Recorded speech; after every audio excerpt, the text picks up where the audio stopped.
agenda is call the roll. I'll do this with a roll call voice vote. Alderman Peterson, how do you vote? I'm present. Oh, It's on.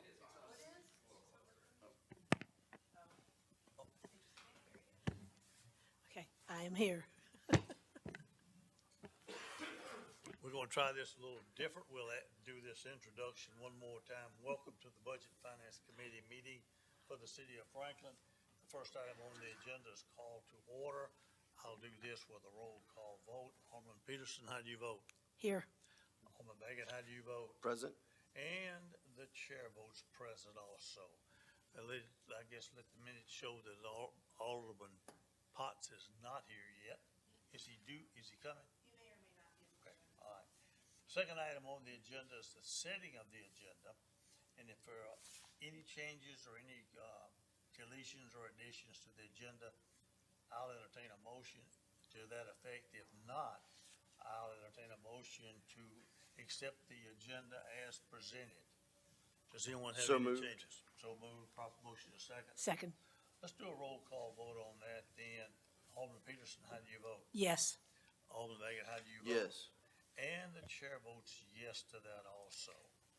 Next item on the agenda is any comments from any citizens that wish to make a comment.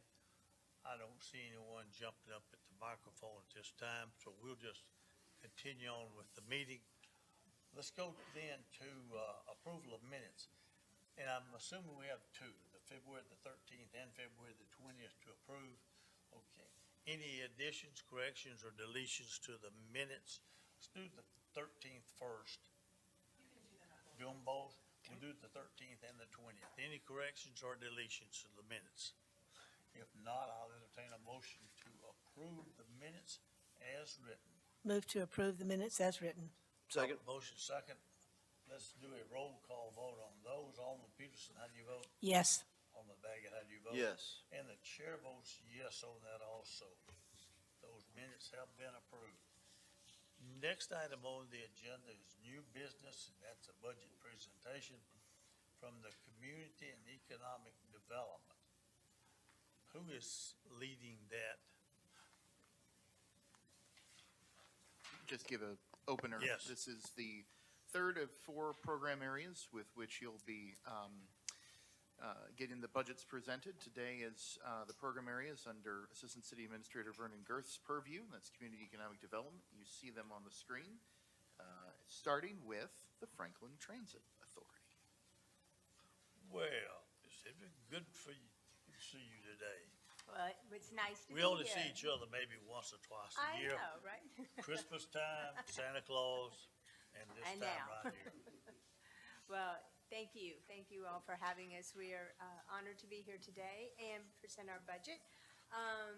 Of course, the outline is the purpose of the department, the organizational chart, our base budget request, overall highlights, and the summary. So the purpose of our department, the Franklin Transit Authority connects people and places by providing efficient, safe, and affordable transportation services. Our responsibilities include the planning, operations, and management of the small system, the public transit system in Franklin. We operate 6 days a week. We have fixed route service, and we have the TOD, which is the Transit on Demand, which is the prearranged curb-to-curb service that is within the city of Franklin, including Cool Springs. TMA is the contractor of record for the operations and management of the Franklin Transit Authority, and we are a regional leader in customizing innovative, environmentally friendly multimodal transportation solutions for employers and communities. All employees are TMA employees. For this year, we are excited to announce some of our highlights. Excited to report that the Franklin Transit ridership is trending up, and we are estimating at least a 10% increase in ridership system-wide from the previous year. So estimated 92,400 passenger trips. This largest increase of this is on our TOD service, and which is our response service. TMA has increased the capacity and coverage of the TOD service as we had reached capacity this year, within the year, and we're turning folks down, and we don't want to do that. So we increased our capacity to meet that need, and in addition, we have developed a fantastic program in partnership with Williamson County High School, specifically Franklin High School and Centennial, that utilizes our TOD service. So that has been very successful and is growing big time. The Franklin Transit Board is currently working with consultants to do a transit vision plan citywide for the Franklin Transit Authority and the transit service. We have procured, TMA has procured 4 new vehicles in the past 6 months for the Franklin Transit Service. This was in response to the void we had because of the pandemic when we couldn't get vehicles, so we're still trying to catch up. So we have been able to purchase 4, which has been much needed. Just to note, the microtransit service that we have discussed with you in recent years has been delayed until the transit vision plan for the study for the city of Franklin has been completed, and Franklin Transit Authority makes a decision as to how that will go and consider the recommendations that come out of the study. The funds for the project remain with Franklin Transit at this time and will be used upon recommendation from the Franklin Transit Authority. Like I mentioned earlier, TMA and Franklin Transit, we have a wonderful partnership with Franklin High School and Centennial High School, specifically with their special needs students who are going from school to work, school to life, school to, after they leave high school, what will their life look like? And they will become very dependent on transit, obviously, for real-life transit experience, like mobility to jobs and education, further education needs and community involvement, and just the everyday quality of life things. It's a wonderful program and is expanding to meet the necessary need. TMA Group has achieved full staff employment with Franklin Transit. Statistics, like I said, estimated 92,400. 50% of those are passenger trips. 15 are student trips, 15 are medical appointments, 15% are for city events, and then that leaves 5% for social and shopping, and that's the breakdown of the trips. Our organizational chart has not changed. You will note that the City of Franklin employee, that is the, Michael, what is their role, would you say? So Explain now. the transit inspector is in the transit fund budget, but reports to the police, or is within the police department. This was something that we did a couple of years ago now in order to maintain the ability of the parking enforcement officer, the former name of the position, to be able to execute their duties. So it's funded here, but the money is simply part of the city subsidy that comes in, has no impact, but is more of a budgetary, legalistic exercise of where we account for that position. Thank you. Yes, ma'am.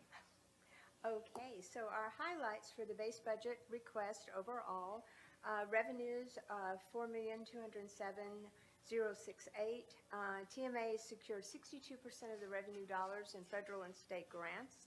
The Franklin Transit budget revenues year to year for this upcoming budget are reduced by 3.4%, mostly due to the delay in the microtransit study. So we pulled all that proposed funding expense and revenue out of the budget. I do want to share with you, and you will recall, that in 2020, TMA negotiated on behalf of Franklin Transit with the Federal Transit Administration for CARES Act and American Recovery Act funds. These funds have been used over the last 5 years to assist the city of Franklin with its financial support of transit.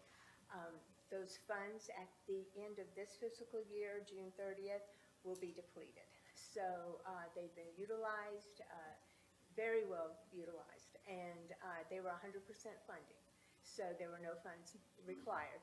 And so therefore, the city's contribution to transit is increasing this year due to the depletion of the pandemic related funds. So just wanted to, and we, like I said, we've been sharing that day was coming, and it has come. So therefore, speaking to that, Carrying on to the expenses, the budget is virtually level funded. The expenses are $4,338,30. Components of that, transit wages will have an inflationary increase, as will, the burdens, the benefits, those things. And so we anticipated for that. The increase in the Todd service has been wonderful, but it's also incurred expenses. Fixed route will maintain a normal level of expenses. We are anticipating fuel to be flat this year, and so we'll see. Cost of maintenance, labor, vehicle liability, insurance, all those things normally will increase. We're not too sure how tariffs are going to play into that, especially the maintenance and that kind of thing, parts and equipment. So we'll see, but we did budget for an increase. In general, there continues to be inflation and volatile pressure on every expense item for transportation services nationwide. So those are our notes about the expenses, the expense side. Like we said, the transit total fund is $4,338,30. Net FTA request from the city of Franklin for the city employee department. You can see up there the total city subsidy is $1,461,745. Operations request, that is $1,394,203. The planning is $12,500, and the capital is $55,042. A side note about the planning, mentioned the planning that the city and the Transit Authority are seeking a consultant on. Those services, we have funds for those. Those funds are set aside. Those funds, there will be a 10% match for the city in those funds, but we have got the others covered with grants. So I just wanted to rest assured. Again, we look forward to another year of growing and serving the community with our services. We feel that our services are essential to so many citizens in our wonderful community, and we are committed to serving them. And the City of Franklin appreciate your all support, obviously, and partnership and continued support. And do you have any questions?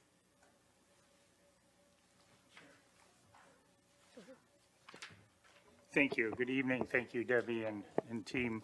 I just thought I'd take a second to share some of the support that city staffs provide. As Debbie included in her presentation, I'm the liaison to the Franklin Transit Authority, and a little better than a year ago, we hired a contract compliance analyst, Christiana Dunn. That's a part-time employee that reviews invoices every month, amongst other items related to grants.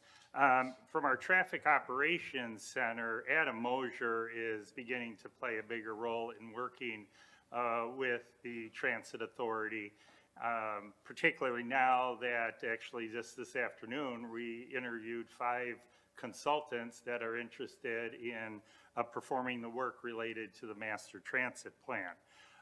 Also out of our Traffic Operations Center, Abby McCurry plays a role in providing support, and Tia Holden from our Planning and Sustainability Department helps with preparing agenda packets and getting out information. The last thing I want to mention is that in last year's budget, in the Engineering and Traffic Operations Center, there are funds for a multimodal coordinator, in which we had the advertisement out about a month ago. We're preparing to interview the selected candidates for that position, which will work closely with the consultant on the Master Transit Plan, along with Adam and Abby, but also work with the Franklin Transit Authority much closer in helping with the operations that the TMA group provides. Thank you. Any other questions or comments? Seeing none, thank you.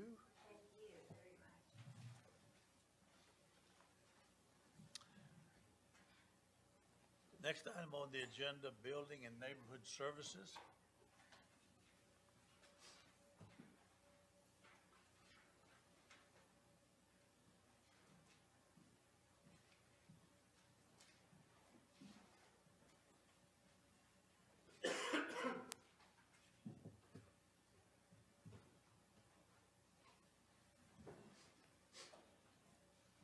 Good afternoon. Good afternoon. You know me. I'm Tom Marsh. I'm the Director of the Building and Neighborhood Services Department. I take the opportunity to introduce my colleagues I have with me. I have Rodney Prince, who is our Assistant Director for Building Services, who many of you have come across. And then you may not have met Alex Bearden, who is our Permitting Operations Supervisor. He and his team in the permitting shop are very much in the center of much of the development activity in the city of Franklin. And also we have Kathleen Sauceda, who is our Housing Development Coordinator, that you'll have a chance to hear from a little bit later also if you have questions. Well, Tom, I was looking, I thought maybe one of those was Alex Brown there. I didn't- Alex is out of town on training today. He's so out of town. He All right. timed that very well for professional development. As we all know, we're familiar with talking about the BNS department for the purpose in terms of supporting safety and quality of life for the citizens of the city. But one of the things I also want to mention, as we've started to take note of, is how the work of our department can be seen as facilitating and helping to maintain private investment in the community. And in 2024, our department helped facilitate $778 million of private investment in the community. And you'll hear us talk about that in terms of the construction value and cost of all the permits that we issue and the projects that we help to bring to fruition for the city. And we also collected $2.4 million in permit fees to help cover the costs of our department. In terms of the organization, this looks familiar. Our organization chart has been consistent since 2019. With our budget proposal for this year, the structure will stay the same. We do have a couple proposed position changes and titles that we'll talk about here in a few minutes. Here's the base budget for personnel, and I'll point out from the beginning here that you may have noticed before, there is actually a typo there for the FY 2025 approved budget.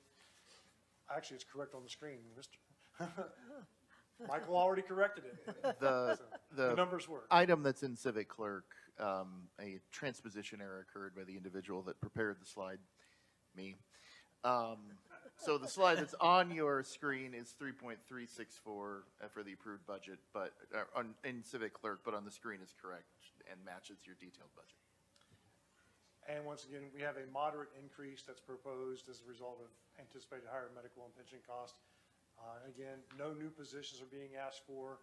However, we have some position reclassifications we'll talk about in just a couple minutes. And then we'll go on to operations.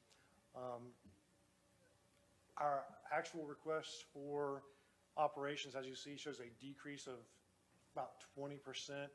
And you see the main reason for that, as we discussed, you may recall last year we did the customer survey for the development community, and we're not doing that again this year.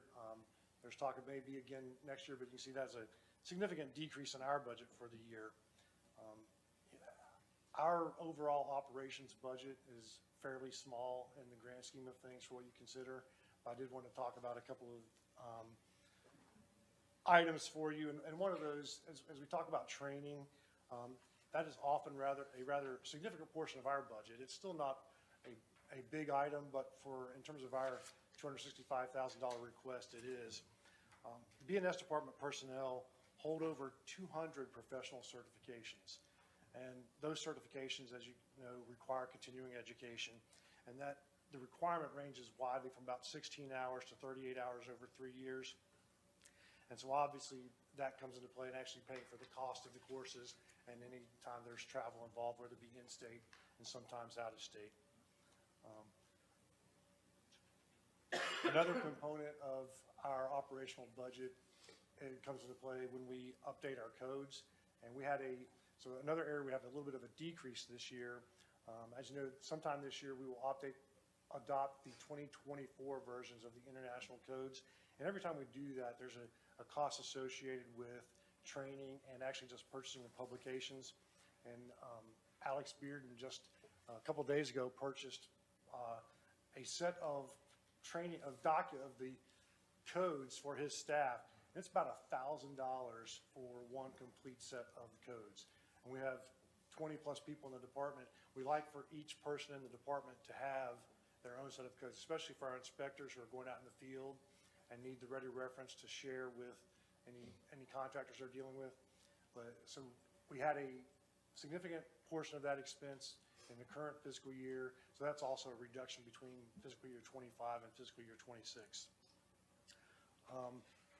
Another chunk of the operations budget that we mentioned here is for the Avenue STVR software that we implemented this last year. And as you can see now, we are incorporating the annual maintenance and service fee of $26,000. And I just made a couple of notes about what the STVR software helps us track. In 2024, we had 166 STVR permits that were issued. And the Avenue software tells us that the average nightly rate for STVRs in Franklin is $143.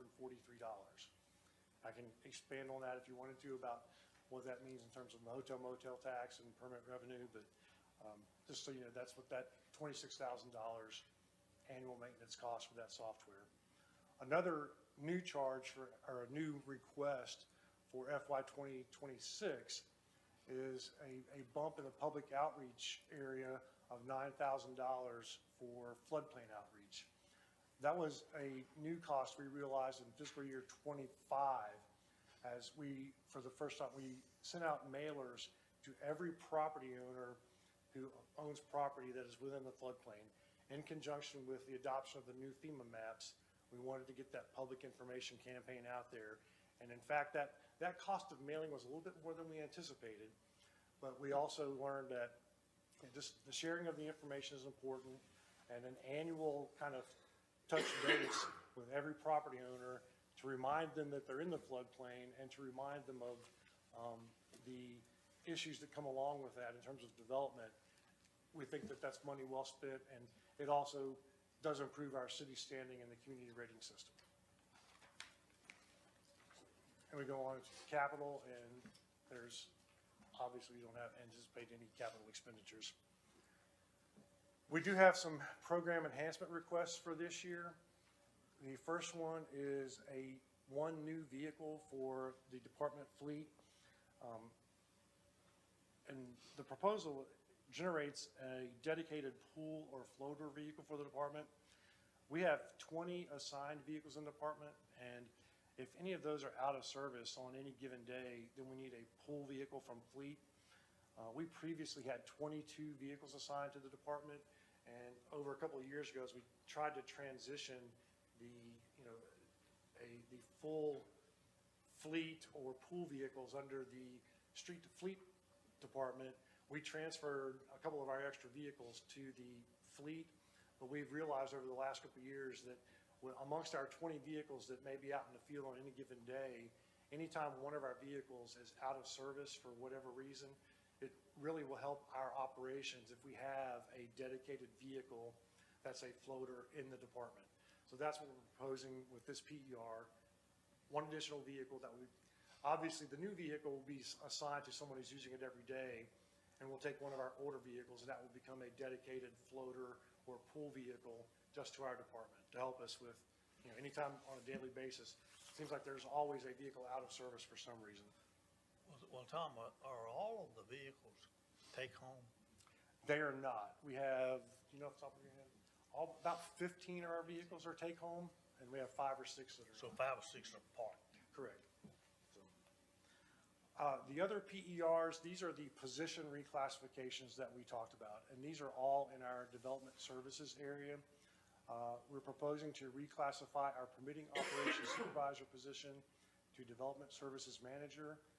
We want to reclassify our permit technicians as development services technicians, and we proposed the creation of a new position, a development services technician 2. And then the other one is reclassifying our technical support specialist as a development services IT specialist.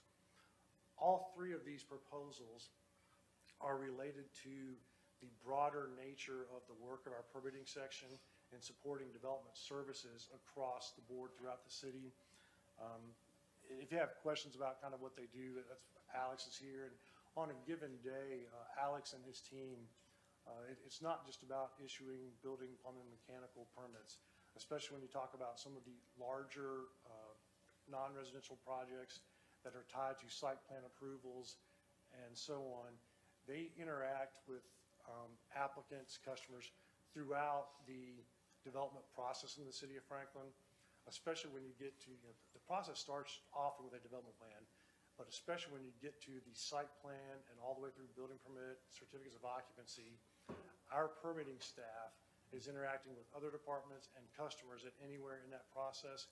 So we're really, you've heard us start to talk about this a little bit in the last, year or two, broadening that perspective of just from permitting to development services. And along with that, there's additional responsibilities, additional knowledge that we look for them to have, and that's the upgrade of the permitting supervisor to a development services manager. He's managing a lot of processes, a lot of functions. And specifically in the permit technician area, obviously we would still have the entry level of the development services technician 1. And what we realize is when you talk about the scope of development services in the city of Franklin, for our permitting section to really function, they need experience. And we want to keep some of those folks around in those positions for more than just a couple of years. And so that's the idea of creating the step-up position of development services technician 2. And hopefully we'll keep some of those folks around and build on their experience. The same thing with our technical support specialist. He has developed his expertise in our enterprise software systems that are focused on development. Our plan review software, our N4 permitting and enterprise, he has a level of expertise that supports multiple departments, and we think that should be recognized, the broad nature of his work, with an upgrade in that position.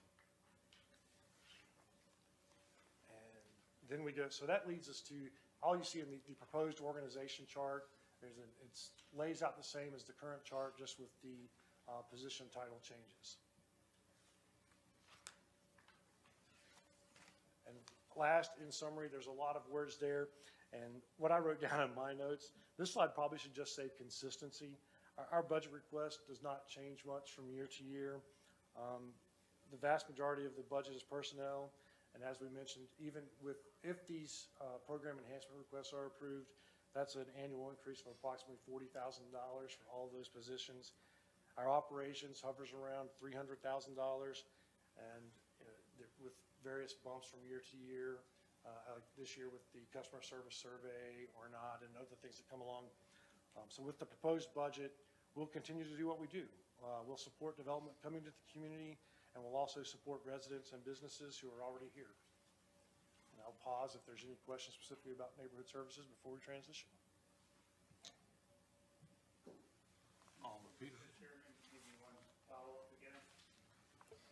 Thank you. Thank you, Tom, Rodney, Alex, and Alex Brown, who's not here, too, and the entire team. Really try to meet the needs of our citizens and the people we serve.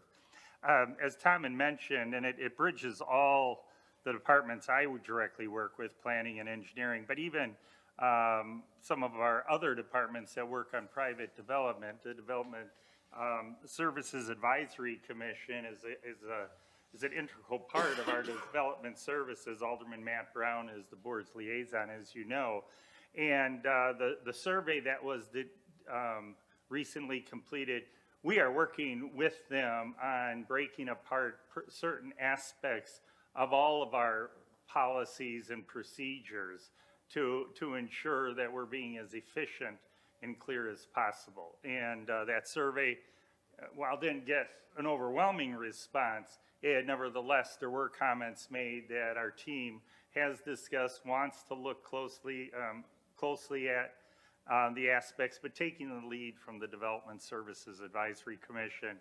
Catherine Harrelson, who works under Michael's group and in the budget performance area, as a liaison to that committee, as well as working closely with all the other departments, and Michael serves on the committee as well. So I just wanted to provide that insurance in between, before Emily comes up and presents her part. Thank you. Tom? Go back one screen, maybe one more, if you can. I want to compliment, I think I say this each year, I appreciate seeing names under the titles. I think it helps us as a board.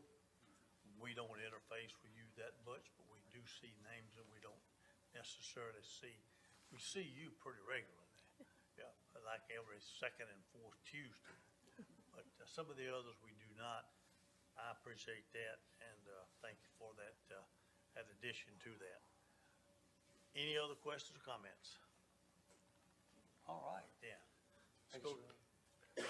Real quick, we'll talk about the Yes. community development block grant, and I'll just stay here and talk about it. So, as you know, as an entitlement community, the city has allocated $300,000 to $365,000 each year. We've been another area of consistency since 2007. Our funds will continue to be used to support programs in emergency repair of homes of low to moderate income residents and the construction of new deed-restricted affordable and workforce housing for sale or for rent. And if you flip to the next slide, that what we did, we gave you a roll-up of where we are for these are the funds that we still have available from the grant years 22, 23, and 24. So the total as of December 24 was $553,000. Still what we anticipate through June 30th of this year to expend $241,000. And so our budget for FY '26 is $311,000. And there again, that's totally passed through. These are funds that we receive from HUD and then we expend through the years. So that's, as we see things right now, our annual allocation, we're notified between August and September of each year what the next annual allocation will be. So for this year, we really don't know what to expect, but as what we anticipate for, what we know we have for FY '26 will be that $311,000. We keep that presentation simple, and we'll also, Kathleen's here to answer any questions you have. Any questions of the grants? So how many different projects then did you do for that? Kathleen, come over here. Yeah. Either wherever you want to go, that'll be, how many different projects? Currently in the pipeline are the 2 additional homes on in the Hard Bargain neighborhood on Mount Hope. We just finished the duplex there. We are finally moving forward with the Natchez Granbury. That will be a partnership with Habitat for Humanity. So those are in the pipeline right now. Overall, we did, of course, Bungalow Court over the years. We've done 3 additional homes in Hard Bargain. We worked on a home, Ralston or Eddie Lane. It's been a while. I can't quite remember which street that was They both on. flow in the same direction, don't they? Everything is always focused on making sure these homes stay in the neighborhoods, they're deed restricted for the 30 years, and they have the affordable price tag with them. Also in the realm of the emergency repair and calendar year '24, again, in realms of smaller projects, there was an elderly resident who had trouble getting in and out of her house, and she needed a concrete driveway to her front door, and we were able to use the CDBG funds and an emergency repair. Everything we do, as a reminder, is with a not-for-profit partner usually, and so Kathleen was able to work with one of our partners to do the work for her, and then we reimburse them with CDBG funds. And I can't remember, you have another small project in '24? We are working on another project, but it's in the Yes. process. A lot of them take a little bit to line Exactly. the contractors up and We deal with government every day.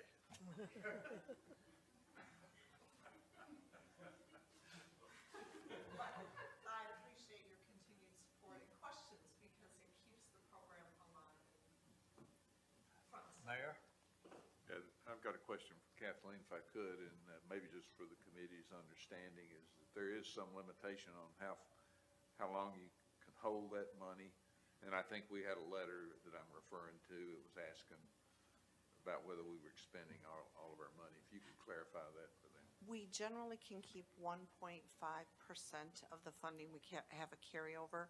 But as the mayor said, what happened is we were over, but I'm in the process of drawing stuff down. You will have 2 contracts before you April 8th. And once those are approved, we're going to be not only on track, we will have used some pretty big money. Because the one for Hard Bargain's 80,000, the one for Natchez is 50,000. I did an 11,000 today, and then a real minor admin one. Just to clarify, Kathleen, you said 1.5%. I think you meant 1.5 times. Well, I'm sorry. An annual And you allocation. you caught that Okay, the yeah, last just, time. yeah. Any questions of Kathleen? Seeing none, Tom, Kathleen, thank you. We appreciate the presentation.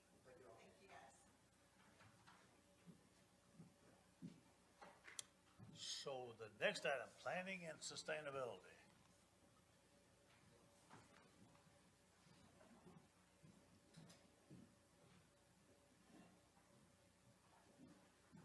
Good afternoon, everyone. Good afternoon. I'm Emily Wright, your Director of Planning and Sustainability. I don't have anybody with me today. They're in the office meeting with other people. We will loan you one of those in the They're all wonderful. I would take all of them. So I just want to kind of jump into my presentation today by starting with the purpose of the department. I go through this every year, but it's an important part of what we do. We strive to protect and enhance our built and natural environment in the city by providing a comprehensive vision for future growth, protection of our natural and historic resources, and providing excellent planning services for the businesses and residents here in Franklin. We specifically work with the Planning Commission and you as the Board of Mayor and Aldermen to identify and complete long-range planning initiatives. We process and review our annexation requests that are submitted to us and our current development applications to ensure quality growth. And of course, we provide assistance to a variety of commissions, including Historic Zoning Commission, the Franklin Civil War Historic Commission, the Board of Zoning Appeals, the Sustainability Commission, the Development Services Advisory Commission, as requested by Vernon and Catherine at times. And we provide additional assistance to several other commissions as needed. Next, moving into our organization chart, there's no changes to this proposed this year. We do have 2 assistant directors, one who primarily works with our long-range planning staff and historic preservation staff, that's Kelly Dannenfelser. And then we have our other assistant director of current planning and development, that's Amy Diaz-Barriga, and she works with all of our current planners, land planners that review and process development applications each cycle. This is a list of some of our accomplishments from 2024. I won't run through them all, but I'll highlight a few. We completed and received approval for many things. Most notably, the Williamson County Growth Plan was finally approved, and the associated interlocal agreement. We had a 5-year comprehensive update to both Envision Franklin and the Franklin zoning ordinance. We are still working on a few remaining pieces of that zoning ordinance update that you'll be seeing this year. They kind of rolled over from the last update that we didn't quite finish. So you'll see still some pretty significant changes coming before joint workshop in the coming months. We've updated our annexation capability study, including providing infrastructure across by drainage basin and really linking those to capital projects as well. And then the rest of these are just some things to highlight for you. One of the biggest things that we really appreciate having funding for in a previous fiscal year was that we were able to complete our departmental review team Pier City trip to Austin and San Marcos. Our DRT really does a phenomenal job facilitating reviews of development plans, and this was a great opportunity for them to learn about other regulations in similar cities or cities that have regulations similar to ours. And we were really able to actually see development on the ground, talk through components that would work here, would not work here, and why. So it was really a great opportunity for education and for us just to grow as a team. Some of the things that we have began and currently have underway, recently wrapped up the special census. We have an update to our parks audio tour that's inclusive of new and revised stops. I know that Emily and Elizabeth presented that before a BOMA work session several months ago, but that's still continuing to be underway. As well as our U.S. line markers project that's been many years in the making. So we're really excited to see that coming to a completion. And then we have had a consultant selected for the update to the preservation plan. And we're getting that underway as we speak. Here's just a run through of the number of different development plan applications, variance requests, certificates of appropriateness that were issued by our Historic Zoning Commission. Runs through all the different types of things that were approved in this last year. I'd like to provide you those numbers every year so you can kind of see what all is actually going through the planning department and the departmental review team. Moving on to the base budget request for personnel. As I said, we're not really proposing any changes in this area. There's just that moderate increase of 1.7% related to the higher medical and pension costs. For operations, there is a little bit of a decrease of about 12.1%. The main reason being we need less computer replacements this year. We're kind of in a cycle where those hit more heavily in certain years. We also provide updates to Surface Pros for the Planning Commission and some of the Historic Zoning Commission, Board of Zoning Appeals. So when those updates are needed for those commissioner tablets, there tends to be a fluctuation in that line item for us. One notable increase we have in our base budget is that we are proposing to increase from $2,000 to $5,000 for our public relations and education line item, really because we no longer have the city hall meeting space for our long range and preservation plan, those different planning initiatives. So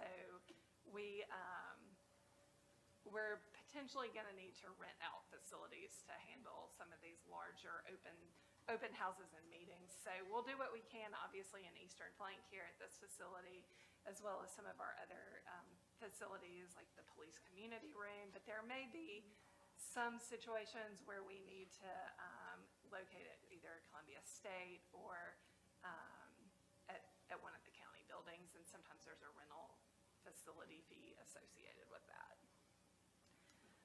We also have continued coverage of our transcription services for meeting minutes. Due to the number of commissions and boards that we actually provide liaisons to, those number of meeting minutes add up very easily during the month and take an overwhelming amount of time for our staff. So we are consulting out for transcription services for some of those. We also have a continued emphasis on our continuing professional education. The majority of our planners are AICP certified, and we have a continuing education requirement for 32 hours with specific categories and topics that we also have to hit, like law, ethics, sustainability, and resilience. I think the last one slipped my mind. But anyways, we have 4 different areas where we have to specifically have our continued education. And so this is a continued emphasis on that as well. We have no capital requests this year. And then we have 1 program enhancement request. Just the first thing I'll note is that we did have a program enhancement request for fiscal year 2025 for the preservation plan update. And that was actually for 100,000 in fiscal year '25 and will carry over the remainder into fiscal year '26. So that's the plan on that one. But then we are proposing a program enhancement request for a downtown parking study. This is different from previous downtown parking studies. I know you're familiar with this a little bit as it was presented at the last work session, but I would like to run through it a little bit more just from a high level, that this parking study not only would include a count of our existing supply of parking, both paid and free parking, but this really is specifically policy oriented. It would address our zoning requirements for parking, not only in downtown, but it would also look at those corridors of interest that were presented at the work session. So we would really be able to look at what our standards are today, have the community outreach, work with business owners, downtown groups that have an interest in this particular issue, and we'd be able to find out strategies for how we should address our minimum parking requirements in our zoning ordinance, really to ensure that we're looking at not only the economic impacts of parking, that we're looking at impacts to surrounding residential areas, and that we're supporting the businesses in our downtown area. So that's one component of it. It would also give us some strategies on how to really look at paid parking versus free parking.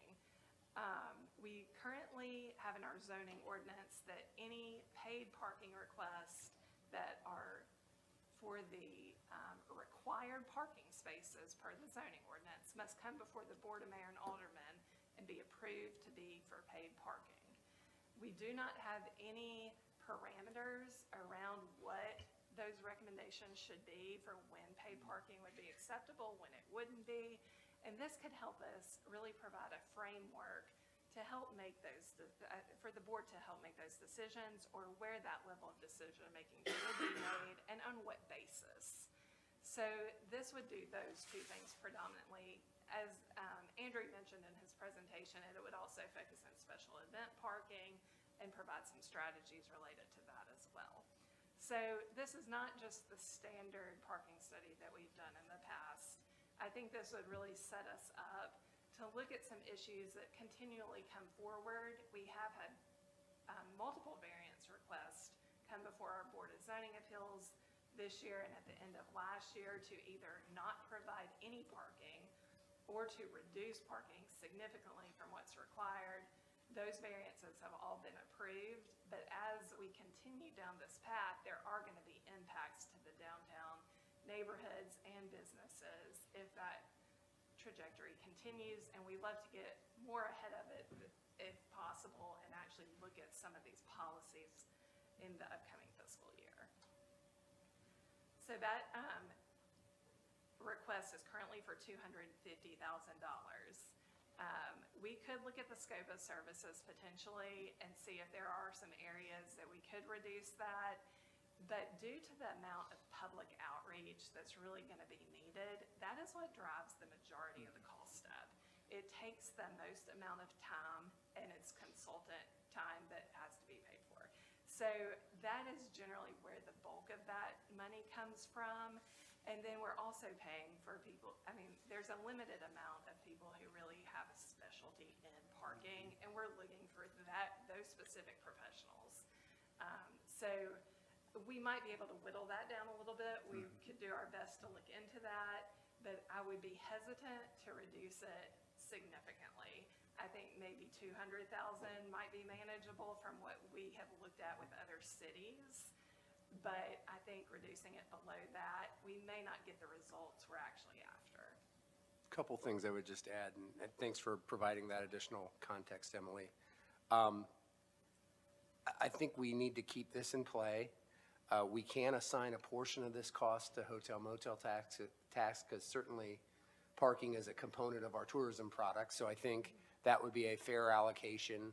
And I had asked staff to sort of look at, is there a range or is there even a phasing we could do that gives the board a little sense? And this may spread over a couple fiscal years. So I sense some sticker shock a little bit when we talked about it a couple weeks ago, but also a mixed bag of responses. But I also feel we need to be careful to just sort of not do anything for 3 or 4 years could really be detrimental. You know, you may have some things that get refined, but actually, as you're looking at some things that reshape some of the landscape of downtown, is actually an ideal time to do some policy thinking. Because you might, as you implement things like a new city hall and how that is configured and the parking that gets added with that, you change some patterns. And thinking through how you might implement that in a way to maximize the benefit of the parking the city's building, plus how paid parking integrates into all these decisions. You know, look at how much we spent time on talking about Hank's Coffee and parking. That's probably not the only time something like that's going to come up. The other requests that you got for the other two exceptions or modifications that were requested related to parking, those are going to keep coming back, and we're going to keep struggling a little bit with, well, how do we handle this? How do we treat paid versus unpaid, employee versus other, you know, all those elements aren't going away. So providing a better framework to think about that, I think, has a lot of benefit. I get there was some sticker shock and there may be some hesitancy, and maybe the way we look at structuring this could help get folks a little more comfortable, but I think we need to keep it in front of you. So I appreciate Emily providing that additional context too. There's also a little bit of a benefit between doing this around the same time frame as the transit master plan. Really, you know, this actually came up today in some of our questions, but in terms of how much parking is available in the downtown area and how much transit is used, there is a correlation and a balance between the two. And having two planning efforts that actually are connected in that way is really beneficial to doing them at the same time so they can play off each other and have recommendations that work together, not against each other. Well, do we have specific parking places for the transit buses to stop, let somebody on downtown? I know we do out in Cool Springs and other, because I see them. I'm just trying to remember where they are. We do. I'm not as familiar with exactly where they are, Eric. I don't know. I don't know where, I can't list all of them, but we actually just relocated the one that was by Old City Hall to kind of the other side of the square. So we've moved that. Obviously, you've got the transit building itself, but there are others. I just am not, I'm not going to rattle them off, but there are others. Yeah. Yeah, and I think, if I may, Please. Part of the transit study that we're doing is also looking at those routes and to see if those are the most effective. And how does the flow of transit downtown, the type of transit, and then the parking, I guess, would play into it. But just because there's one on the square now, I'm sure there will be one in the future plan, but there could be others, and I would agree. I was going to reserve my comments on this for later, but I feel like this needs to come back to the board, because I do think we were a bit rushed there the last meeting. But second is that this was I think explaining that this isn't actually just like a parking count. Yeah. I think that is maybe how the board, we thought this is a count study of all the, so. you know, and not some of this level of detail. So I think that'd probably be a pretty quick follow-up, but I do just had the Downtown Franklin Association last week. They're going to be behind pushing for us to do this. The hotelier downtown called me about overnight parking in the city deck. I said, well, where you were a year ago when we were talking about this? But I think those problems are going to continue to come forward, so thank you. That's just good. I'd support it. Could I, I'm just thinking about all these things and remembering whenever we have gone to some other, towns, not, huge cities, that have a lot of people coming in just to, enjoy being there and everything. A number, or quite a few of them had a parking lot that was not right in the downtown area. And then they had a shuttle that took people to downtown. And it, with the new parking that we're having out at Bicentennial and things like that, that's entirely possible that we might have something like that. But also, I think that they said that they also had places for people who were employed there, but they parked somewhere fairly far away, but then they got shuttled into where they are employed. That really gets into one of the big issues in a lot of cities, and is the cost of parking. I mean, as land values continue to increase, and you really look at the fabric of your city, it's what is the best use for some of these properties, and having parking lots breaking up kind of the fabric of our downtown area may not always be the most long-term sustainable use. And a lot of cities have found that having a lot on the periphery of the downtown area and having shuttle services is a much better land use pattern. It's more sustainable over time, and still provides some parking for their visitors and their residents. So that's a very good point. And we do also have a lot of floodplain close to downtown where, you know, there's sometimes that people could not park there, but a great percentage of the time, they would be able to park there. So that is something that, as I say, it's the type of thing that I've seen, although the other places, as far as I know, didn't just park in the floodplain. But I remember over the years seeing several of them that have done something like that.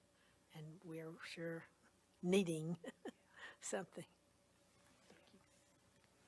Well, I think Eric may have touched on one or two that I had in relation to this, because we looked at it the other night, $250,000, and we've got hopefully hotel, City Hall coming on board at the end of 2027. That has to be a change to the traffic pattern. And I'm just asking myself and anyone else, if this gets done, what the benefit is. And you said maybe some of the zoning things, it's not just a count, and this street's halfway, one-way street, and something else is north-south instead of south-north. But it's an issue with some of our zoning and whatnot that we have on there. I'm willing to hold judgment on my $250,000 support for this, but I think that what you've explained and what Eric has explained goes a long way in telling us why we need this right here. Now, I'll ask you this question, or Eric, either one. Does this get done in time to do us any good before City Hall is occupied? Well, we would look at this, when we did the scope of services and drafted something in the last couple of months, we were really looking at this being a 9 to 12 month study.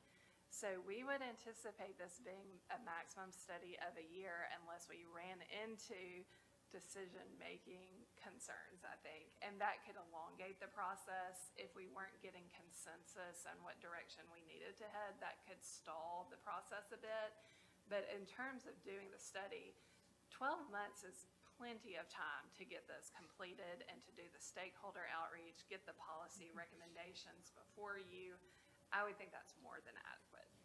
So 36 months, give or take, before we move into the new City Hall. Yeah, okay. Yeah, I think you can time it out so that it can work well with that. Yeah. Yes, sir. On your screen, Yeah. if you type in bus stops Franklin, Tennessee in Google Maps, Okay. there's a little clutter of other colors, but the red dots are the bus stops within the downtown area. So Okay. I think the blue route comes in off Franklin Road. I think the red route comes in off Hillsborough. If I'm wrong about that, just flip, because there's two routes. That is correct, because one of the consultant teams rode the blue route in today from Cool Springs. Okay. Is what? One of the consultant teams we spoke with today rode the blue route in from their hotel to our meeting. Okay, okay, thank you. Or was it at the, It was over. It was like at the Interim. Columbia Yep. Avenue. So in any case, there are 5 stops right on Main Street. This one, as Eric said, has been reoriented. The route that comes in along Hillsborough has 2, and then, of course, all make stops at the transit center. So, FYI. That answers that. Any other questions or comments? I have one for Eric if he wishes to address it. You got the census on there? When? Census update, whether or not we wish to proceed with that, I guess, or whatever we are as status is concerned, because it looks as if we're getting stalled out. We have stalled out. We're not going to get it done for this year to get anything certified. So we have a hard decision to make of, is it worth spending more money? So that's bad news. Good news is there is some consideration of the state to do something we have recommended, which is to default to census projections that we get from the U.S. Census Bureau, which are largely accurate, at least in our experience, have been pretty close to accurate, instead of making cities go through the cost and time and energy to try to update counts. Let's use a resource that gives a pretty good update of counts. So there is some legislation that I think speaks to that, so Vernon can. Yeah, thank you, Chairman and Eric. That's exactly right. The state legislature is looking at a bill now that provides for the Boyd Economic Center, I believe it's called, at UT Knoxville, to do that analysis annually. So communities get their shared revenue based on that analysis, and then every 10 years, the federal census is done. I do want to say that our team really tried to achieve a successful special census.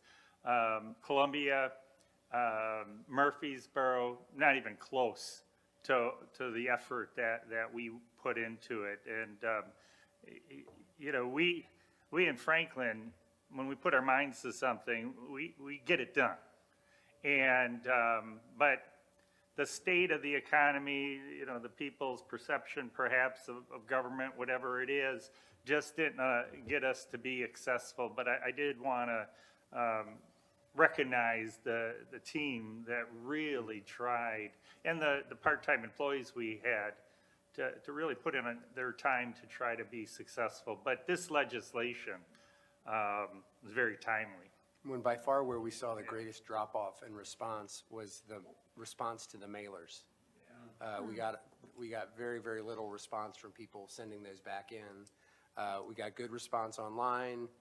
We had part-time folks going door to door, working hard to get those where they could. But we just really saw a huge drop-off in that component.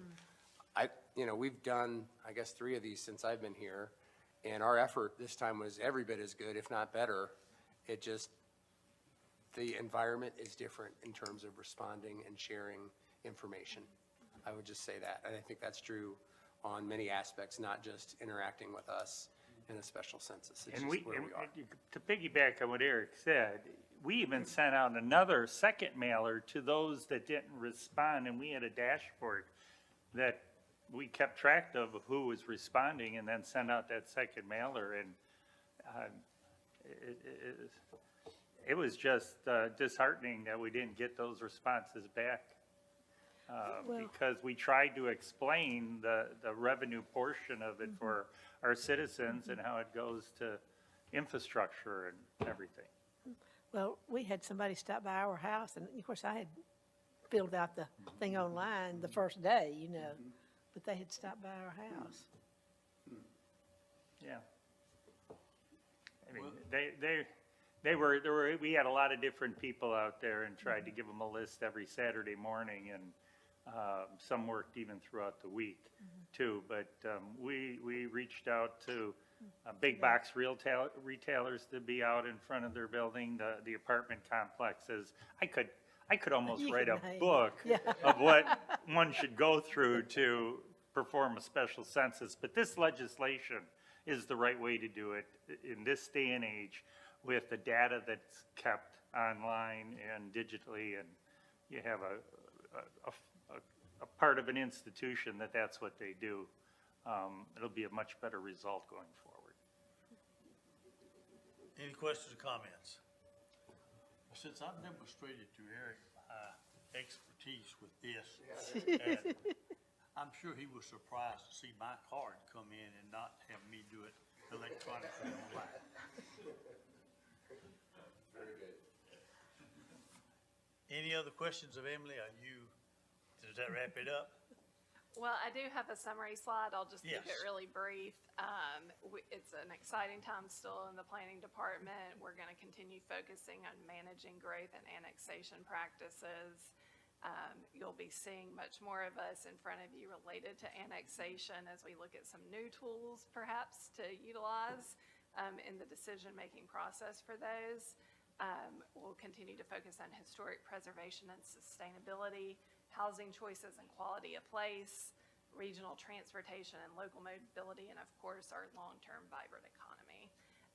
Moving into fiscal year '26, we'll be continuing the preservation plan update, and if approved, we'll kick off a downtown parking study.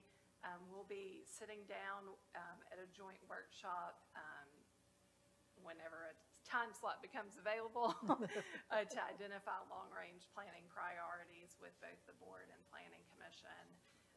And you'll see continued updates to the zoning ordinance. So thank you so much for your support. We continue to do our best to provide the highest level of planning services for development activity and our long-range planning needs. Thank you. Thank you. And welcome to the meeting, Mr. Potts. Thank you very Good, much, Mr. good. Chair. Yeah. Engineering Department. Paul is up.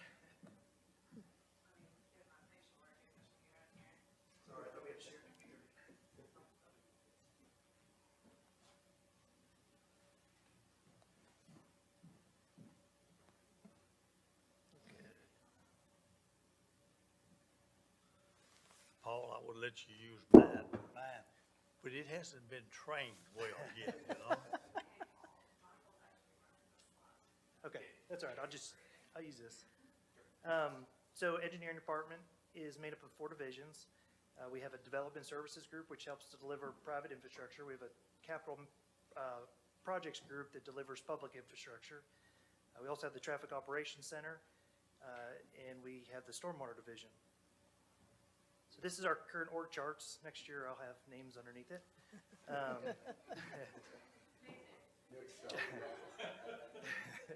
So Jonathan Marston's our Assistant Director of Engineering over capital projects. He leads our team in delivering capital projects funded by the Board of Mayor and Aldermen. We have our city traffic engineer, Adam Mosier. I continuously say this, he's one of the best traffic engineers across the state. He implements a lot of different technology, the Scoot system, different detections, different controllers. He's really taken our department to the next level. And then we have Jimmy Wiseman, It's true. who oversees our stormwater division and also our development division that helps deliver private development. And they take a lot of pride in delivering those projects quickly and working with the planning department and building and neighborhood services and the rest of our city team. So as it relates to personnel in the engineering department, it is a minor increase, same with traffic operations, due to higher medical and pension cost. As far as project enhancements this year, we're not requesting any enhancements within engineering or traffic operations.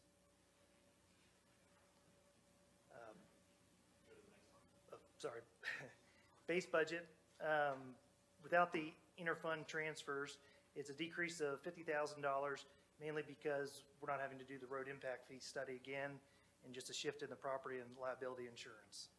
As it relates to traffic operations, again, it's a decrease, mainly due to signalization projects that we've completed. Donaldson Creek and Lewisburg is obviously getting ready to start construction. Thank you. And South Margin Street, that design has progressed enough. And then it's also due to moving annual maintenance costs associated with various software, specifically our traffic signal controllers and our central system being shifted to the IT department. So as it relates to capital, the $74,000 in the engineering department is really as it relates to project management software. We're in the process of evaluating at least one right now, but we're pulling a bigger city team together to look at how we have software that helps us to manage those projects. We're just carrying that funding forward as we work through that process.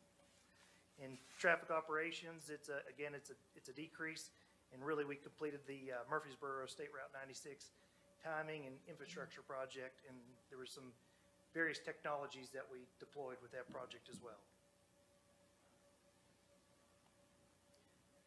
So I'll take questions on engineering and traffic operations before we move to stormwater. Just have one comment. I really do like the blinking left turn signals, on your traffic lights. Yes. I mean, that has turned out to be a great thing because it does let people, whenever everything is clear, make a left turn there. And it doesn't just keep just the green left turn signal on, and that's the only time you can go through. So I think that's really, They're great, and we're implementing those everywhere. And they're very, very, Yes. our traffic operations is very responsive with the street department. And you probably saw the email about Liberty and Mac Hatcher. They've already implemented the protected left turn to yeah. improve safety. I need to look and see exactly what that is. But truly, it has made a big difference several places. And I think I'm not the only one that recognizes and appreciates and uses it. Absolutely. It's great. Okay, so moving into. Comment, then I will, I was out there with 96 at lunch. Somebody was trying to turn left, eastbound, into either the chicken plant or whatever. Was that what you was? No, That traffic block? no, but I've seen that too. They're still, And really, had it blocked up, probably a dozen or more cars that could not get through, and they're trying to cut over. Where are we in putting those barriers up? Got the plans today. oh, So we're getting ready we'll do a quick review of them. It won't take more than a day or two. Submit them to TDOT as soon as TDOT gives us our permits. We'll bid it, and it'll be about the right time of the year with the asphalt plants opening up, and we're planning to do all-night work, so it should be fun. If you do it the next couple of days, Alderman Berger might be out of town. As soon as possible, we'll do it. If I may, since you're on that subject, Paul, we had discussed on the east side of the interstate too. Is that going to be part of?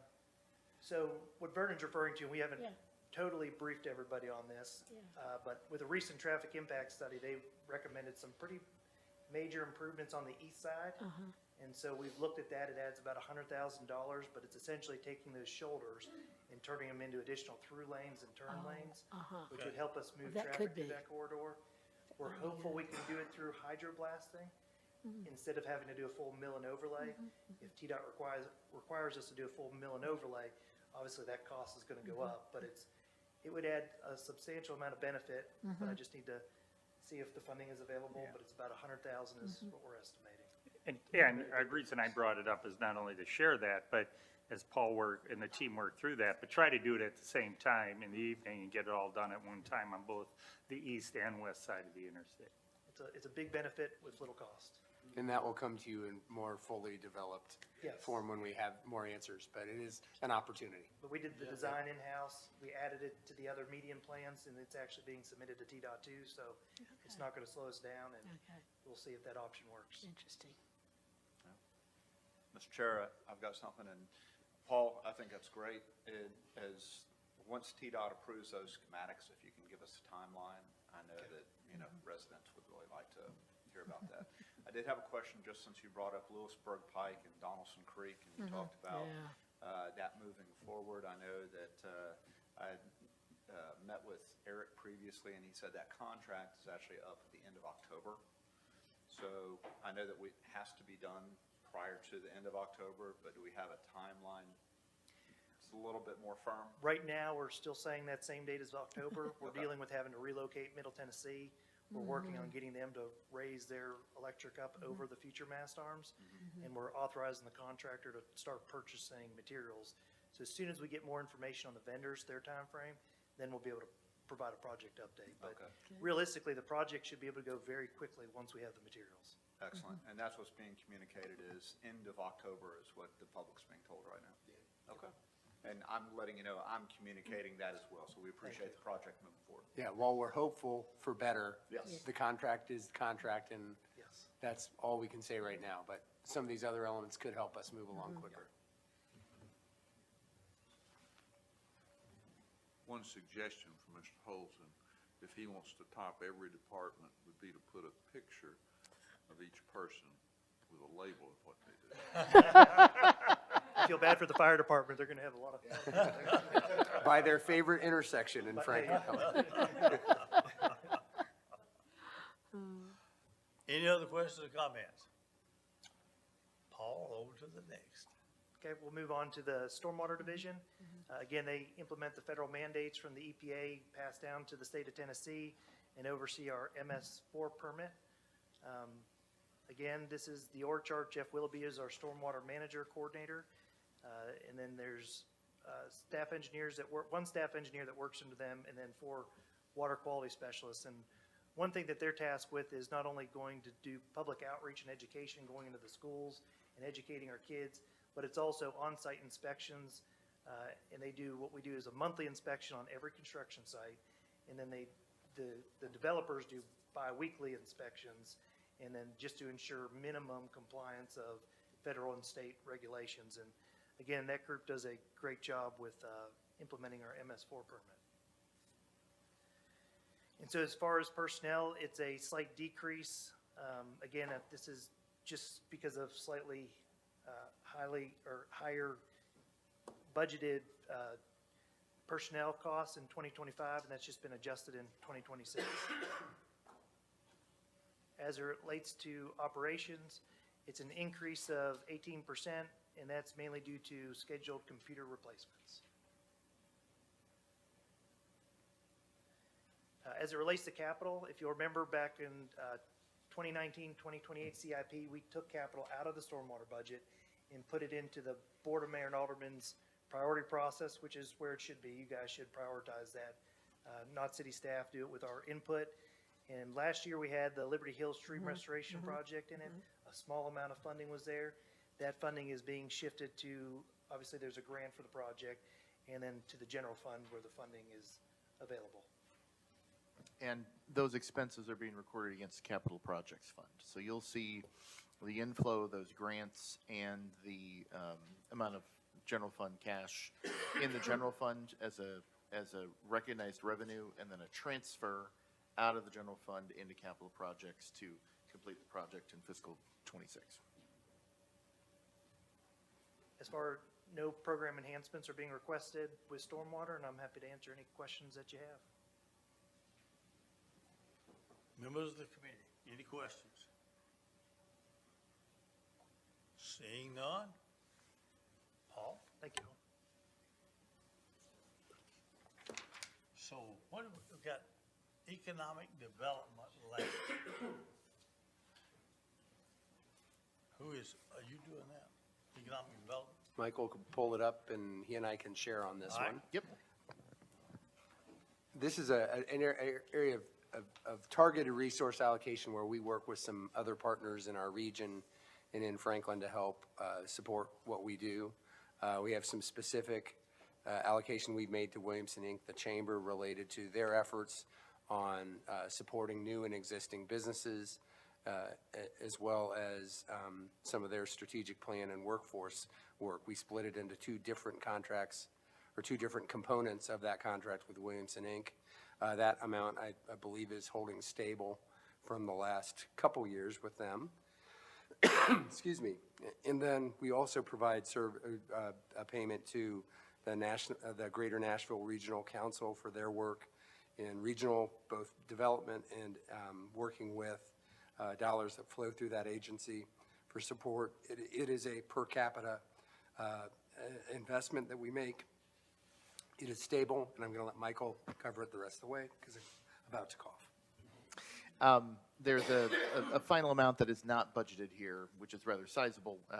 It's forecast to be about $1.547 million in fiscal '26, which is the 1% of the 4% of the Hotel Motel Fund that is given to the Convention and Visitors Bureau in order to support their operations with Visit Franklin. Before you leave that, Yes. what is the total budget for the Williamson County Convention and Visitors Bureau if the city's putting in $1,547,000, I think I ask that just about every year, but, The I don't perc- remember from one year to the next. So we put in 1%, the county puts in 1%. And then Spring Hill makes a contribution. There's some other dollars. It's around 3.4, 3.5 million maybe total budget. Yeah. There's some grant money that flows through as well.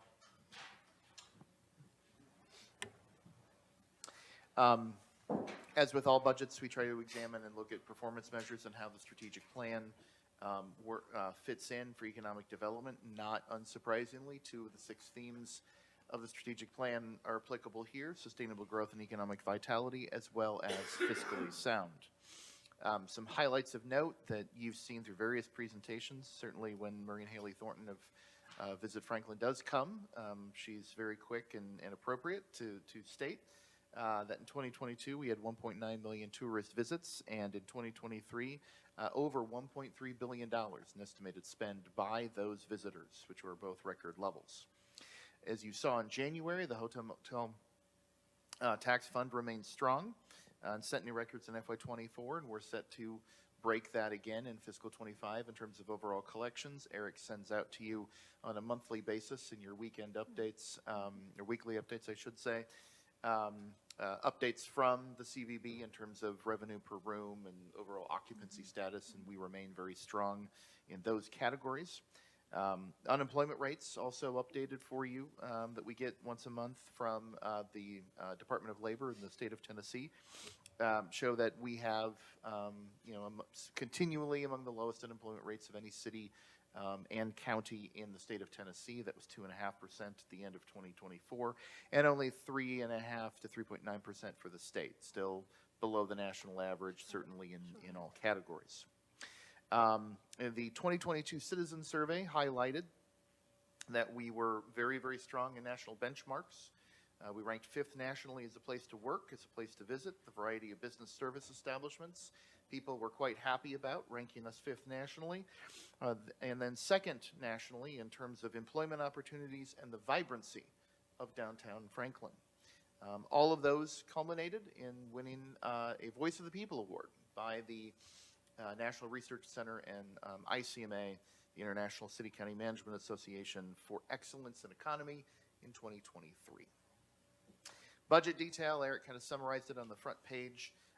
We're estimating $99,963, just a hair under $100,000. I will say that the final date for receiving applications from outside funding, so we may get notice from the chamber that they would like some additional, but that deadline closes tomorrow. So therefore, at this time, we wanted to keep it consistent with the program area, so we're presenting this today. Should there be an additional request for funding, foreshadowing, the April 10th meeting of this committee, you will receive the presentation of outside agency funding. So because we have that deadline tomorrow, and I'll speak briefly at the end of this before we adjourn regarding the future meetings ahead.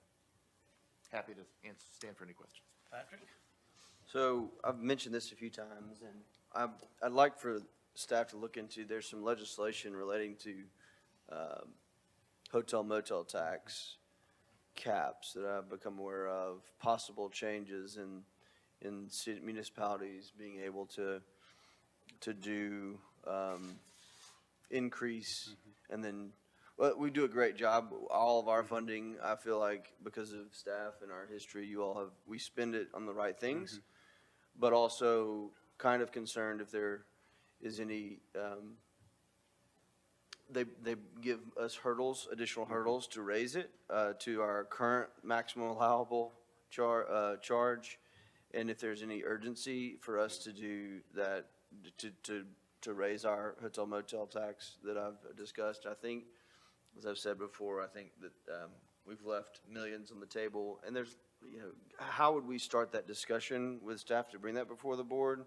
There's a lot of parties that would, maybe there's not a lot of parties. A lot of the hotel folks that I've spoken with had no problem with that extra dollar added to the room a night. But I think we need to be aware if time is of the essence with this, because if they do have some legislation that impacts it, maybe our lobbyists Yeah. can give us some insight. I don't want us to get caught and, Yeah. and making a decision to raise it and then deciding what to do. I feel like we're just waiting for this big thing or waiting for this big project, and you know how these things take. It could take years and years, and we're just not collecting from those that are coming to visit. And I think the citizens would appreciate us at least having that discussion. Yep. Because this is not a tax on them. Right. We've been keeping a close eye on this, share that concern. We have a permissive authority to go up to 5%. We're at 4% today. I've asked our legal counsel about our ability and our mechanism, and her opinion is that we can implement it through an act of the board. We don't need any other blessing or help or guidance. Part of what has been an undertone of some of the discussion at the state level has been the dedication of those funds to tourism related. And as you said, we have a pretty strong track record, but also a mechanism that shows very clearly how we use those funds, because we have the hotel motel tax that segregates that money, and you see that we give it to the CVB. We support projects that have tourism ties, and we've used it. We helped pay off the conference center with some of those funds as well. So I don't think the local tourism industry or hoteliers have the concerns they do other places, because many other communities just put it right in their general fund. Right. And the tourism community is like, well, how did that help us? And so it's just more muddled. And we can make a very direct and clear case about how it benefits us. And, you know, fortunately, we have enough things in our CIP that have a connection there that it's a nice kind of tailored revenue source or funding source that we can look at for projects. So I think that is something certainly to consider. It has been a long-standing permissive authority. A lot of the work has been in other places in the code, but it's always, you know, we know it's always at risk, potentially, just you never know. That it hasn't, we don't think this component has necessarily been targeted as something to restrict or change, but we need to keep a close eye on it. And it is at your decision as how you want to handle that rate. And I think this is, you know, concerned about, when you say concerned about the impact on tourism, you mean, if we raise it, or you? No. Oh, you were talking about the impact, the legislation. Legislative impact Understood. to restrict Got it. either that we can do it Yeah. or what we can do with it once we enact it. Now, I think you're already in a position where you're doing what most of the legislative Right, intent would be. yeah, So I'm exactly. not sure it would really affect us. Yeah. But And that's fine. I have Yeah. no problem. What I do think is that we have citizens who, we share our town with folks, and we want to continue to do that. But we're waiting on someone to say, here's the plan for us to use this 1%. And I'm continue to say that it could take us a year and a half to decide what to do with it Right. before we even do it. And then it is the cart, the horse. And I think it would be, in the meantime, whether that is a master tourism plan that we fund, which I've heard that from Visit Franklin, that is something they would do, or if it's other ideas of things to bolster our tourism economy. I'm totally fine with doing it, but it's almost like, I mean, we keep saying it and everyone kind of nods their head like, yeah, that sounds, yeah, we need to collect more from the folks coming here, but then, you know, we just kind of, so do it, and then we'll have the funds, set them aside, and let's decide if that's a partnership with Visit Franklin to do this master tourism plan, which I know Maureen has talked about. I just feel like if we wait to get that proposal from them, Yeah. we're a year down the line, Well, right? the reality is, there's no shortage of already approved projects. Agreed, That could agreed. be eligible for these dollars in some way. And I'm saying, let's just So- go ahead and start collecting Yeah. it, and then we can decide on if it's gonna go towards our capital projects or whatever the tourism wants, kind of this. So I don't know how others feel about that, but, when every citizen I talk to, and I say, did you know that we could be collecting another $1.40 a room night from those visiting here, and it could help pay for our parks? They're like, what? Why aren't we doing that? So I'll also add in on what Alderman Baggett said, and I know I brought this up probably 2 years ago, because I actually wanted to raise it a half a point. And in the discussion, it was, well, if we're gonna raise it, we just need to raise it to full point. And so I agree. I mean, this has been an ongoing discussion that hasn't gone anywhere right now.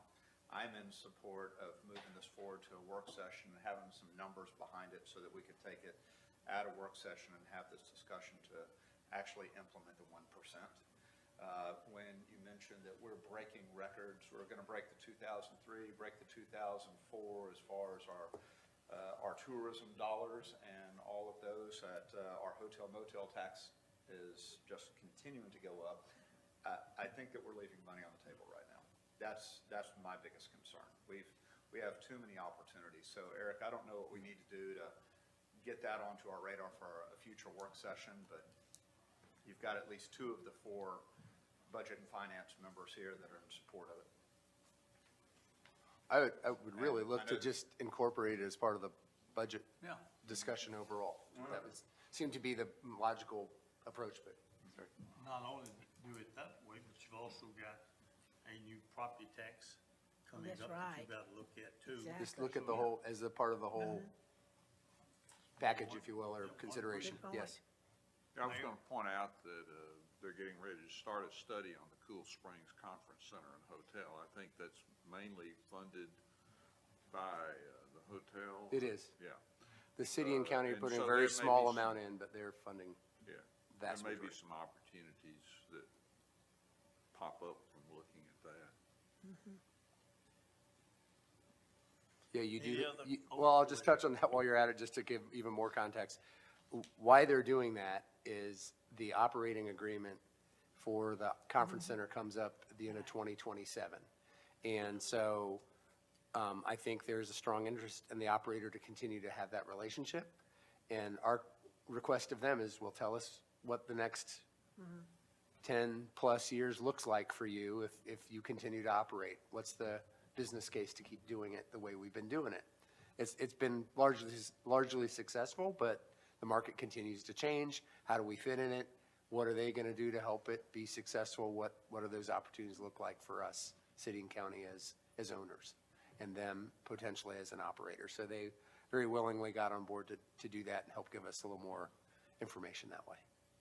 So stay tuned. It hasn't really even started yet. They're just getting going, but it's a request we made to help give us better context for future decisions. One more thing before we leave community and economic development. There's one item that was left out of your packet, and so we're not going to present it in its totality today, but I want to make you aware of it. We will add it for the next agenda item. Last year, we had submitted a program enhancement request for a development services navigator position, and we would like to do that again. We'll get it back in front of you. Big picture, this would be a position that would help navigate large-scale projects through the development process, and it comes from some of the findings from the recent development survey of our development partners in the community. I just want to make that aware, because I'm not going to throw numbers and surprise you with a spreadsheet, but we'll get it in there, so therefore we can talk more about it next time, even though it's Public Works Program Area Day. And that will be part of your overall review as an option to select from in end of March that we'll present in April. Yeah, one of the things we heard in the survey was when projects cross lines in departments and different components, sometimes it gets harder. So this role would help sort of coordinate and navigate that for folks coming through the process.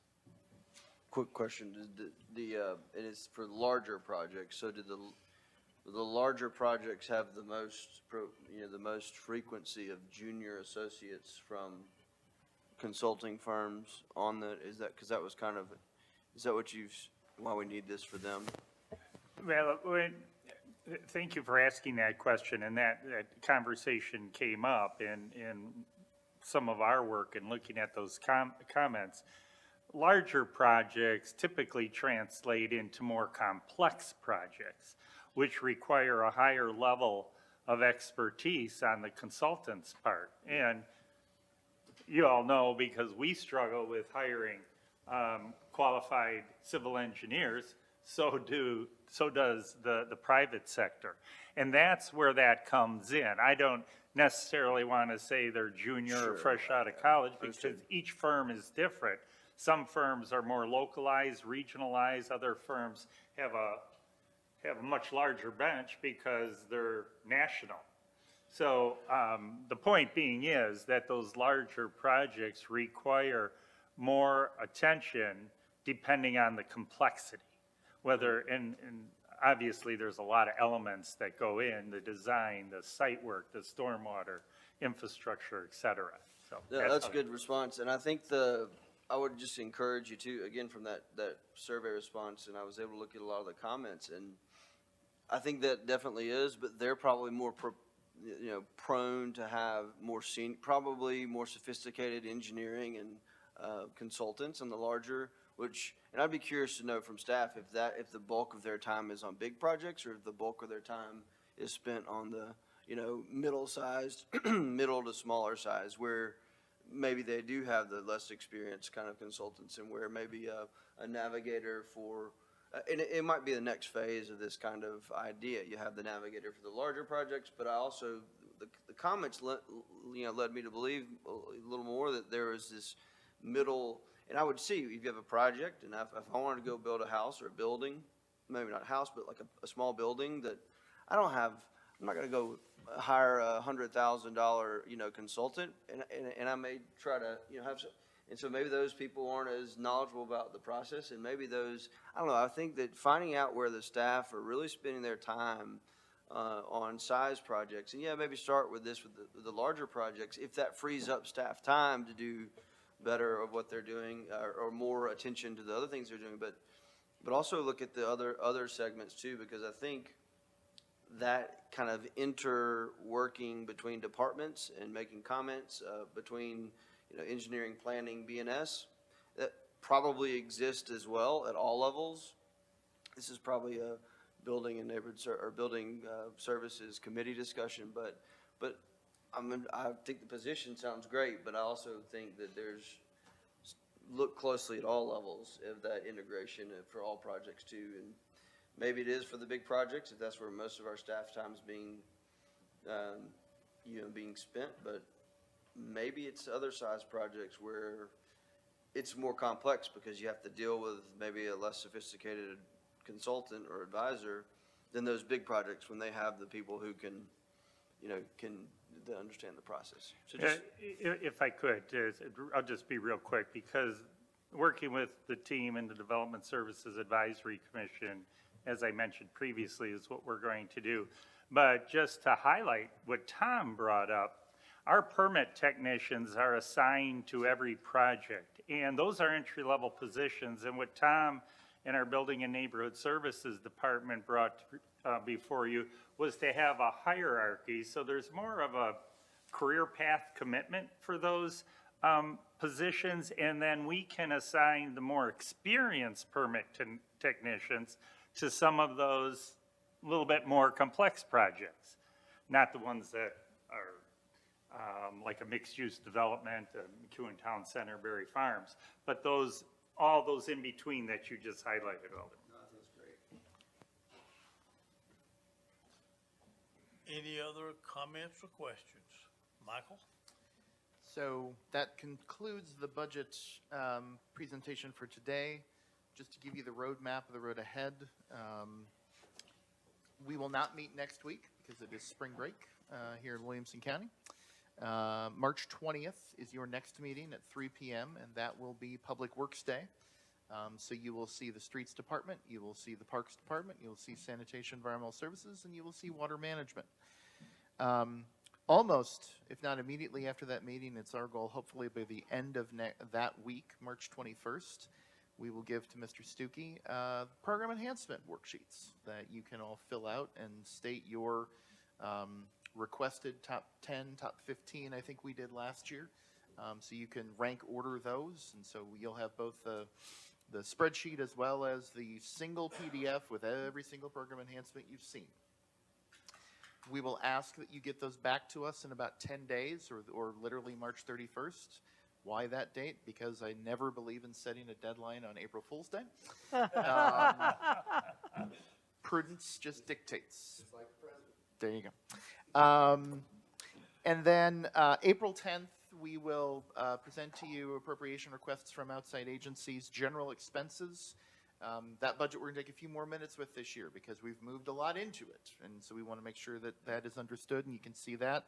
But then also invite the entire Board of Mayor and Aldermen to come if they wish and review those program enhancement requests with the city administrator. Final reminder, the next meeting after that will be May 15th here at 3 o'clock. So it's the third Thursday technically of May. And that means that the city administrator and his team we will work to get that budget to you by Friday, March 9th, along with the rest of the packet, so that you have that, and he will present it at that time for fiscal 26 recommendations. So you holding the appropriations for 501c3s to a certain percentage for the bottom line, the bottom number? We will, we're going to wait and see what they all submit. We're going to always take a look at what revenue growth we have and where things are. What we generally have done, and we will certainly do as our sort of baseline, is any appropriation requests that are above the current years, we take that difference and that becomes the program enhancement request. So if there are items of note, and again, we load all of their packets onto Civic Clerk, so you can take that review. But if, for example, someone comes in on a base budget of $20,000 and they're requesting 40, we'll make sure to highlight what that intent is with some of their items, so you can at least take a look at it. And if there's any questions you have, we can certainly get back and take a look. Probably get some of us attention. Mm-hmm. So, 20 to 40. not saying any have, I'm just No, we haven't using so that far. as an example. Okay. Most stay relatively close to what their prior request is. We may very well get a few new ones. We have in recent years, so anyone can submit a request. If they check all the boxes and meet all the state standards, then we present it to you, and ultimately you're the decision makers. So, Any other questions or comments from anyone? And I'll entertain a motion to adjourn. Motion to adjourn. Proper motion. Second. Yeah, I seconded it. And seconds it. All in favor indicate by saying aye. Aye. Aye.